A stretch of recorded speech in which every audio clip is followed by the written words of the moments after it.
chosen Becky okutte kamera oli mu kukaaba. That was the problem with Bad Black. Kyamugamba tulina ebizibu naye tubiteeka mu kamera kubanga teiva kwataka abali eyo. Kati oteeseeyo omwana oli akuwalana.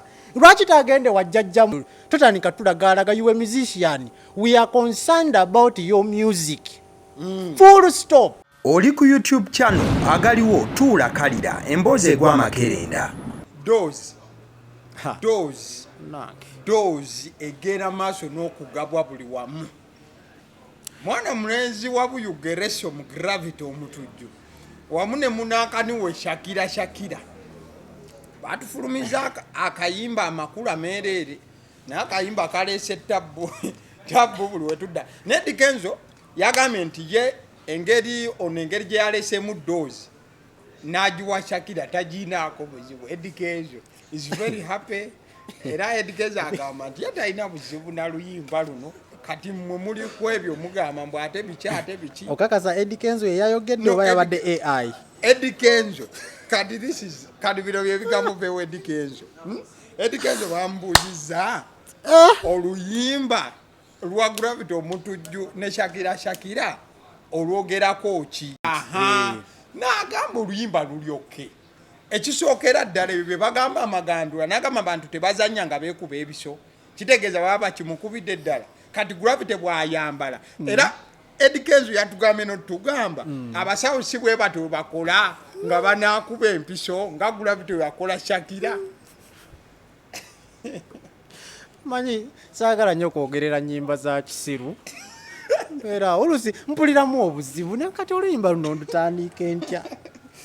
Eddy Kenzo yabyogedde. Omwana oyo naye akaba ku mukolo. Eddy Kenzo yagambye babayita gynecologist. N'abuuza nti omukyala bw'agendayo tebamukola bwe bato nga Gravity yakoze Shakira. Mugole yayogera. Kati ddamu ansa si bwe bakola abasawo. Omanyi linde gwanga nyimba zino zimpaamu akazibu. Eggwanga lino terigenda kukyuka lino eggwanga nakyo nkyogeredde ebbanga. Nkyogedde nga ndi mu kamera nga siri mu kamera. Nkyogedde. But this is the era we are living in. Guno gw'emulembe. Abantu benda kuzita bakyagala byamagezi. Abaana tuyimbidde mmwanyi mbala emyaka. Nga obuyimba bw'emmwanyi. Myaka gy'ono omwana ow'akadongo kamu mugula.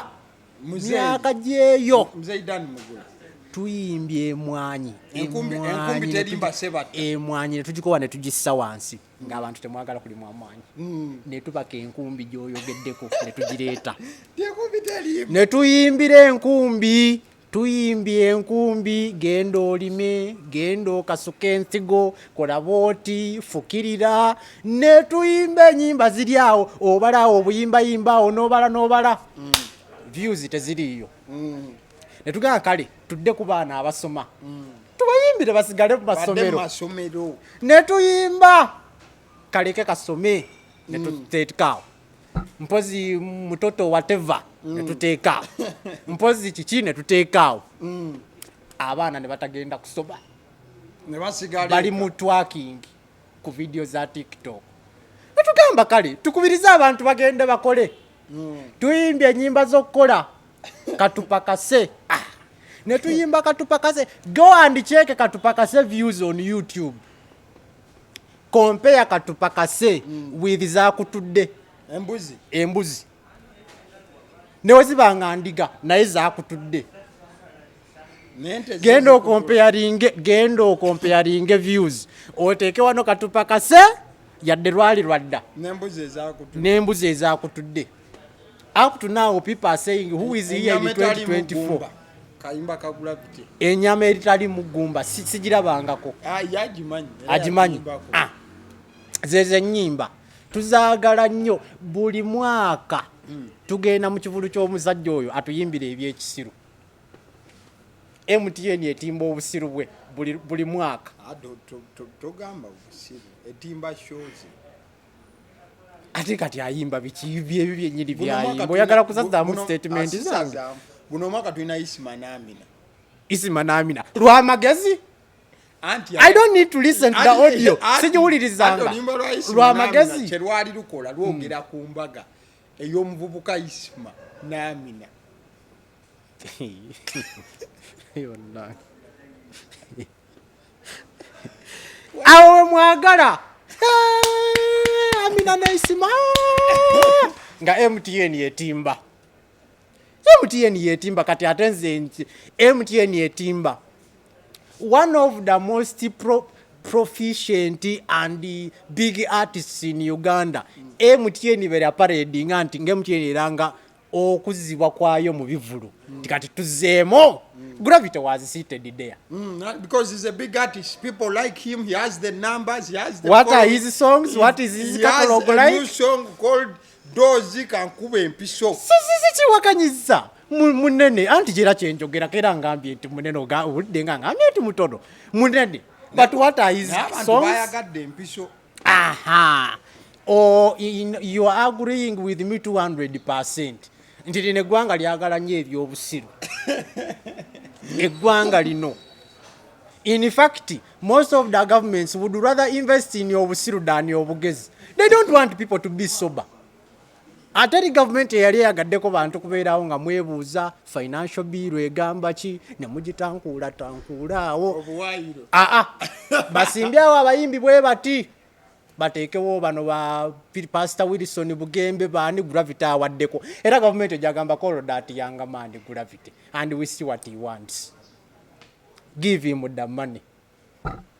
Kubanga eyo ibeera nnyo viral than ebya Katonda. No offense abalokole bayinza okunzirako. Gravity yatugambye oluyimbo olwo akubiriza abantu kukkiriza ababafumita empiso. Gravity yabasoma. The last time I ever listened to Gravity's song was Orono Mugenze Yafa, Walumbe Zaya. That was the last. Ezadaka wompamanta wamante luliwa. Yagendo okusachinga ku internet Uganda's likes and interests are just a Google search away and clicks away. Just on you what bagala chaba na Uganda. Ogendo okulaba ezitrending enkudi mpozi lete yente kuwemwe yembuzi lete yagundi ozambe namanya Gravity nasoma market tagenda kuddamu kuba luyimba lwa magezi nkusiba tajja kuddamu temwagala biwuliriza by the way still ngolya awo enkudi etuusi enkudi festival mpozi yaddi naye ereja kyekikulu August mugende mwagire enkudi abantu bayingira enkudi ate tumala walinga tugambye nti twagala nnyo okuyingira ebyekisiru ate bagaana ogendayo oyagala kukola otya mugende muyingira enkudi nze am supporting enkudi because of this young man mwana oyo abonyeebonye n'edduniya lunaba abonyeebonye n'ensi mwemulabidde wano mpulidde lunaba oba kuva ddi nze mujukira kwa mundu evuge Allah akbar mundu evuge negenda bweye uba mu busati deno akozeeko video nagenda wa video zonna mubadde temubiwulira ayimbidde ebbanga dde n'omwana oyo sinza era obuzimbu nendaba fesi ne omwana ono namulaba wa nenzijukira nga temwagala kubiwulira era luna bw'anaakwata line eyo ey'ekisiru akyalina a very bright future ahead. Era yasiimye Gravity yamuyise n'amugamba weebale wakubye bulungi empiso anti abaana buli we balaba ng'ayimba ebyekisiru agugumula ekizimbe bw'ati n'abalaga akanamba oluddako n'aleeta akagaali oluddako ne mulaba ng'akutte ebyana biri ebyali emmere ne bikkuta ku kyalo najja nga atambula bw'ati oluddako n'ayingira akabaala n'agamba nti rawundi esooka nze agiguze ono ng'agenda okutunamu ku katalogo naga biki bye mbadde nnyimba wano nga nyimbye ennyimba bannange baziwulira taka kale kambikuleko eyo no agenda olwenyino bannange tekisoboka naye nga views ziri wali ne sente ziyinga n'agenda mu studio n'agamba producer tukyuse akatiba kali kasuule ng'akatiba ak'amatoffaali amamyufu okasuula ng'oleeta akameeru agakonye ng'okuba ogenda okulanga abantu batandika okwezingako batunulane ako gwe tubadde twagala gali tubadde tukola ki puzzle tava mu layini ya busiru asigale awo agene awe muli abebwa as this young man Mudura is it the name Mudura has he ever sang a sensible song? Mudura has a show on the 30th of August Rugogo grounds. His songs are some of the most viral songs, but very good songs. Very stupid songs, but they listen to them. But he has a unique sound. Very many people up to now are asking themselves, what does balo mean? Balo. Ati jikube. Ya jikube. Chichi kyategeeza ogikube. Nawulidde bano abaana mpozi badda mu mawoowojo g'abadokita beesimbye mu kamera. Gravity ajja mu kooti yaffe. Fe tuli basawo. Agenda labisa omulimu gwaffe. Enkuba gyakubamu ebiso bossi bwe bagikuba. Akise bwagira omukazi bwati bwamwawula bwati bwagira bwati eborere abijjemu. This is art. Ono art. Do they have an exclusive right to that attire? Bayina ofuna exclusive right. Exclusive right kiba kitegeeza gwe wekka alina okozesa ekyambalo ekyo. No one is allowed. Unless you give them permission. Unless they first right to you. Do they have an exclusive? This is just a uniform. A white gown. Nga fe ba lawyer, this is the best uniform we can get. Ne bambala awo obusuuti ne beetugaatuga omusana gubookya ne bagira bwe bati kati nze bwe nyambala suuti kiba kitegeeza nfuuse lawyer. Era ndaba wano abajaasi nga bakwata abaana okwambala ebintu ebyefaananyiza n'abajaasi nengamba what is this ekitegeeza nti bajaasi mu America tebabakwata because it is a sign of pride. Nabagamba propaganda America kyekyasinzira okutambuza buli olaba uniform eyo omuntu asimba wali fulaga ye mu lujalwe abamu nayiwako omwenge nanywa government eyinza gamba nti no pride. Okiraba so temubeera awo kwekalakaza gravity muleka akuva empiso ze. That is the script, that is acting, that is art. Alina okulagira ddala nti musawo naamwe abasaba UCC oluyimba eremedde kuba. UCC has never been interested in people becoming sober listening to good music. Yagambye aba bagala omutwala mu UCC katale yagenda wandike ebbaluwa agiwandikire UCC esibe bana abazadde mbwa yagala basibe olw'ensonga yayimba kuba mpiso ya mudwaliro bo ne balowooza mpiso anti ajja babuuza ekibuuzo be basinze okwonoona abantu yetayonoona abantu anti mupeyinga ne damages nga temanyi kubajja ababuuza where is the stupidity in this song. Nze nayimbye ku mpiso so what? It is about doctors injecting bannange byabuwemu. How is empiso ebyobuwemu nga you don't have an answer? How is empiso ebyobuwemu? Kati UCC yonge ekwata kwasi mpapula ngekubako stamp oluyimba mulukube nga luyitiraawo. Era nze olwalabye video by the way this is the best collaboration of this year.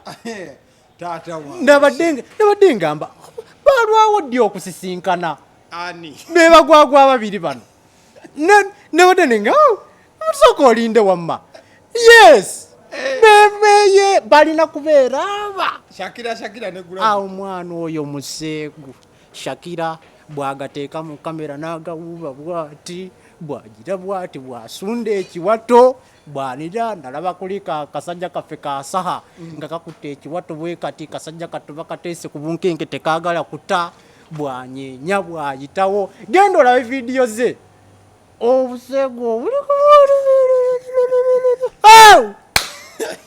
nayitawo obulenzi buvubuka butoto mu myaka bwabunyiganyiga bwati bwe mumunyiganyiga bwe bumusitula bapresenta olowooza bapresenta bamuleeta nti olwokuba alina music anyuma ebyo stupid abimanyi nnyo so nze olwalaba combination ga they need to come up with another song bafuuke duo ono akikola ono akirowoozaako bulowooza n'akyogera.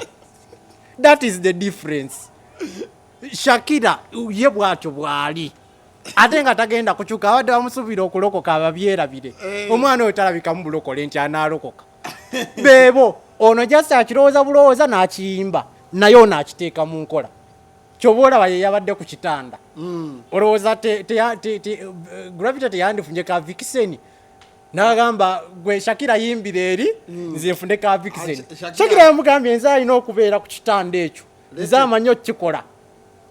Yes, this is the best collab I've seen. Kubanga finally ayimba ebyobusiru. Ayimba ebyobusiru n'akola ebyobusiru basinkanye wepa ba ne bakola ekintu. Empiso is going to trend. Ate bano abazina olulimba baalukoze in less than 48 hours lwadde luweze emitwalo 10 ku I don't need to be there. Nze ntegera butegera lujja trendinga. Kati zine kuba olunaku mba mulina radio zammwe wano zina. Kuba oluyimba olwo ennaku nga omulundi nga musanvu olunaku. Radio bagita batya? Zina. Bali eyo. Zina. Teriyo byamagezi bakola zina festival ate ne bafulumya ne TV ate ne baga TV gikonkone bana ibanange igwanga lino liragawa wali awuliddeko nti Gravity taliyo mbivulu byabwe yasooka wali face ne bagigaziya bwewa obuli obulala ne babutonyezaamu butonyeza obwamanta buwammante nali njagala mbakubiri lwaki Gravity tebutabeerako yekka n'obulamu buwanike buwanisi wano manya babutonya bwe kubanga bamanya abasiru bannaabwe zina gikonkone mpozi bainaawo biyitaite ebi yes lino lyeggwanga kati nga muddaawo ate nemugaa gavumenti eveeko when is this government going ngegendewa eno gavumenti eyinza genda nga mukyali basiru gikonkone zina festival wali ogenzeko mu zina festival bubayo olugere gendayo ne kamera person oyo abeereyo ojja kwewuunya ekibeereyo muzina. This is a radio station. Has UCC ever put a ban on these fellows? Gwomubala gwabwe zina andi bakubiriza era buli wetulatinga radio ezikyasinza ogenda okulanga zina n'egikonkone bali awo be bali ku mwanjo nani zina n'egikonkone bali awo kale no gavumenti terigyeraga. Yes, tudde ku birala Gravity akola mulimu gwe. Kale nga tuva wano. Chosen Becky bambi Chosen Becky. Omanyi obulwadde kintu kibi. First of all, naye ngo ndowooza omwana agenda recovering. Yep. Buno omanyi sinenya nnyo maama. Maama newe kabanga kalwadde katono ensiri yalumya omwana wano kutama n'azimba ettama kamukaabya taka abantu olwokuba omwana taawone naye obulumi omwana bwayitamu bubeera bumunyiga agwe tata weewuba Guinness wateeseeyo ajja kuwona no problem n'ogenda wali n'ofuna cupa fridge wagiteeseeko saawa mmeka omukazi yalowooza kandake ali awo bambi so nze I can understand embeera gyayitamu naye omulembe gwa kamera guno sigutegeera mulembe omuntu n'ateeka kamera n'akaaba nkyegombye nnyo kigezaako naye kikyannemye balaba videos zabadde nga video basatu emu ndowooza ali ku restaurant kuba omuzibu bw'okaaba obumanyi bw'okaaba ennyo otandika ofeesa oyagala kigamba bantu abo oyongera okunnyonnyola kyoyagala okutuusa kuba bw'okaaba amaziga gasooka ne gavaana you are now explaining the process of okukaaba waliwo ezziga eryokusatu waliwo gano abiri agabagava Becky wanalaba video ena nakusonyiwa. Mama Becky, I'm sorry. I just love you so much. Explain the process of okukaaba. People are engaged omwana anyonyola process y'okukaaba. The Chosen Becky nkwagala nnyo okuva ku mutima. Nze mwagala nnyo by the way. By the way, Chosen Becky is my best artist in Uganda. Mubakyala. Yeah. Sikiwakanyemu. Naye nokaaba. Awo sinavaawo nno. Nze kugambye omuntu lwateekawo kamera bw'ati n'atandika okukaaba buli wemusanga njagala mukwateko mu bugalo nti weebale gy'otuusaako engalo si kintu kyangu kigezeeko olabo bakinaakola okujjako ogamba oli nti sooka onfuyire kamulali mu maaso oba katiya gaasi. That was the problem with Bad Black. kyamugamba Bad Black angojeko obuseegu biki And Bad Black has the audacity too. byayogera amokola agagamba omwana oyo nawe olaba ng'obwongo bwe bwogera ebintu nga bimakinga sense omanyi nabagamba nti ofunangako n'omuntu ataasoma ng'alina common sense naye omuntu eyasoma nga talina common sense amenya kubanga obeera weebuuza omwana ono yasomera ki morning prep evening prep bakubye emiggo ticha w'okubala owa English data report bibuuzo tuula obuugi ne bamunywesa n'akeera ku kawunga kaffe kuno ne bamuliisa ku muceere mu matulutulu mu ttumbi n'atandika okubikula akamwa n'ayogera ebitazimba nogera what is wrong with this food. Bad Black ayinza okuba teyasoma nnyo naye ng'olaba obwongo bwe andabye tweet ze nnyingi ng'olaba she tries to make sense. Yes, simanyi oba oluzungu yalutypinga naye nga she tries to make sense. Ng'olabira ddala ali kuki ali ku mulamwa. Omulembe guno ogwagala okukwata buli kantu ku kamera gwavaawa neekoonya akagere kiki n'alikodinga nkakoonyi kasusumbuse otwala omuwala out ne mutuula ne baleeta emmere ensava n'okwata ebijiiko ebitiiyo mpozi biki otandika okulya akamere omwana ng'alindako nsooka enkuba esserefi nadda mu bifaananyi n'akuba n'anyiga kamera n'obeerawo dakiika 10 enjala ekutujja alimaliriza ddi okwata vidiyo ndya emmere yange n'apostinga ku status ate nga face yo teriimu. We are here enjoying life. With who? No, status nga seerabamu. Biteredde. Sponsoring myself hashtag. You're catching feelings, I'm catching flights. I'm catching flights. Sente go wazimuwadde. Wamutute out wa spending za kasente ko. Laba weyatandika okweragira ku gundi. Ku status. Social media buli kamu ne mukwata kati kyoze ni Becky okutte kamera oli mu kukaaba bw'ogisembeza ku nnyindo bwoti ne face bw'okaabakaaba lwakuba gwe badde onyonyola abantu process y'okukaaba n'otagimalayo wakati obuzibu obutera okuba otuttewo ogiteeseewo nga tumanyi nti in the beginning you are not crying wakati wotegese n'otandika okunyiganyiga amaaso bwoti obuzibu obeera ku simu bw'ogitega ennyo bweti ate ebeeraganye ennyindo like nekubinula bweti ekyo mbadde sikyogeddeeko okugyawo nga gwayagala okyogera naye siyasi mbadde njijula okwekwata mu kamera genda maaso okiraba n'obeerawo n'otandika okukaaba amaziga bw'owanika emikono mu bbanga tulowooze nti Yesu omwagala nnyo mukama weebale Yesu. Is it the first time you're yesuing? Chosen ni Becky. Oyagala tulaga nti kati Yesu omutegeera nnyo olw'okuba omwana wa mulwadde. Olyoka okiteeke mu kamera. Tulina ebizibu naye tetubiteeka mu kamera kubanga tebibakwatako abali eyo. Tebibakwatako. Wentandika okutotola abeeyo ebizibu byange ne mbiteeka ku kamera mujja kwewuunya ensi. Naye tubireka byaffe. Naye n'oteeka mu kamera weerere omwana wange mulwadde n'oteekamu omwana mu kamera the innocence of tetwagala kumanya tulina obwana bwalwala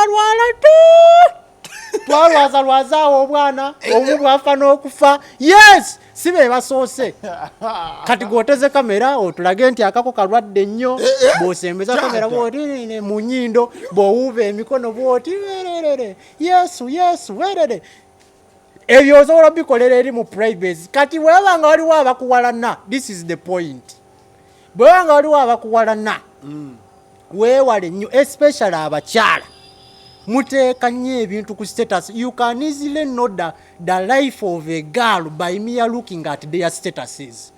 Omanyi waali emmere omanyi saawa zannaaba omanyi mikwano gye buli kaseera statuses about they are rotating around them. Kati oteeseeyo omwana oli akuwalana lwaki tagende wa jjajja mukembya kanyige kati nga golooza omwana wo nti yafudde kirwadde byebyo ebintu Bad Black kyagezaako mugamba in fact yamuvumye n'omuvuma kyengambye nti Bad Black ng'ogyeko okuvuma n'okuwemula. Yes, she makes sense. Oteesa omwana mu kamera ali mulwadde alina amabwa mu kamwa asimanyi kirwadde ki otandise omuparedinga. Timu Juliana, are we stupid not to show our kid to you? Tumanyi temuli bangu. Mujja tandika otwogerera omwana nga amagulu tegategeerekeka omwana bwati ne mwogera yogeraawo katugenda atandika okwogera ebigambo. We can easily come up with that video of her facing the camera while crying. We can turn it into a meme. I know you people. Very many faces have been cutting them out and turning them into a meme. Tumalaga kaba n'otandika okweteeka mu kamera bw'oba okaaba kaabireyo mu kisenge ennyimba ezaakolanga amakulu Dr. T yaluyimba kaaba mpola ng'oli mu kisenge kyo totandika tulagaalaga you a musician we are concerned about your music full stop tetwagalako bw'obanga omwana wo mulwadde osobola n'otutegeezaako nti omwana wange mulwadde was she looking for money yabadde anoonya ssente za kujjanjaba mwana. I know she has enough kasonga kabadde katono tuyinza tukubaawo kaana mu maaso kyobola abantu abasinga mu comment bamukubye omwana mulwadde omanye ekyokukola olina sente ezimujjanjaba mutwaleyo. If you want to talk to God in secrecy. Wanika emikono gyo naye oteesemu ka kamera kati abalokole bagamba Becky ajja ddi wano okusaba yafuuka ddyo yafuuka ddyo omulokole oluvaawo ng'ofulumya akayimba ng'erisajja likukwatirira. Yes, those are the secular artists siba bantabula bwe badda mu kyaki ne batandika oluvaayo nga badda balobalo gikube gikonkone olwabaddawo nonga ate Yesu yamukasosedde ebbali. Keep in your lane. Okiraba so kyode guno omulembe gwa kamera tegwandibadde mulungi nnyo ku bintu bwe biti. Kyekyo kyokka olunaku olwaleero mbadde ne Benito osiibula abantu tuve wano mwebale nnyo okutuwuliriza n'olulala ndowooza tujja kukomawo tukole bwe tutyo. Tubaagaliza olunaku olulungi byonna bye mubala Mukama abibawe mubeere bulungi famire zaabwe mubeere nnungi sabira neibawo mwagalane mwagalize kyekisingira ddala obukulu. Sabira ne Rukia ku kamera. Rukia yabadde kamera personnel waffe musufu nnyo akola ekyomuwendo ky'amaanyi Mukama amutukuumire amwongere obuwangaazi bw'oba tolina buwangaazi naye tolina kyokola amuwa obuwangaazi. Tiimu agaliko bonna abakuuma abawa obuwangaazi beeyongera okufuna beeyongera okulaakulana. Aku abanba bwe tubadde olunaku olwaleero nesangibwa Namuŋŋona tuka ku Orthodox Church opposite church opposite we wali abanba. By the way Friday wobanga video eno girabe lwakutane enaku z'omwezi 12 leero waliwo amapiano gagenda kubanga gavugira wano osobola ogenda maaso okuba nti oyitawo n'olaba vibe egenda okuba nti happening ambufu omu oba obulala abasidde omususuziri erinnya eryange agaliwo omukutu kwoli liking a video eno Rukia yabadde ku camera. Thank you so much. Mweraba.